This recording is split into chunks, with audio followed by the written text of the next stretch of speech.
tumeteseka sana na mambo ya vitambulisho na mambo ya passport.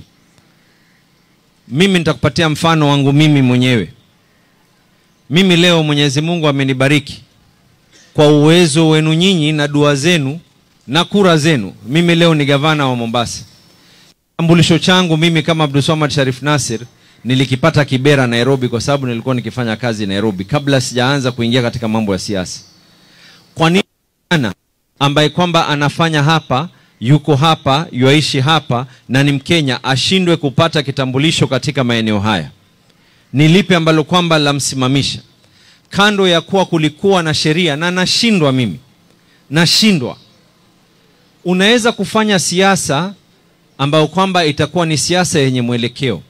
Lakini siasa ya kugandamiza wengine, yani wewe uko radhi, unahofia ya kwa hesabu zikifika mwaka 2027 wengine pia idadi zao zitakuwa ni nyingi, kwa sababu kwa muda wa miaka mingi kuna wengine walikuwa ni Wakenya zaidi kuliko wengine.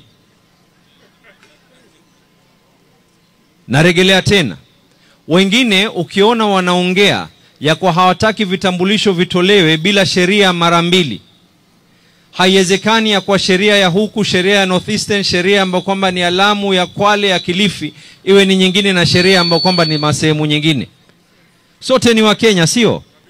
Ile ushuru mimi nalipa nikiwa natumia petroli ni ushuru ile ile mwingine anatumia akiwa anatumia petroli. Ushuru ninaotumia mimi nikinunua mkate ndio ushuru ule ule. Kwa nini sheria iwe ambayo kwamba itakuwa huku kwetu ni nzito zaidi?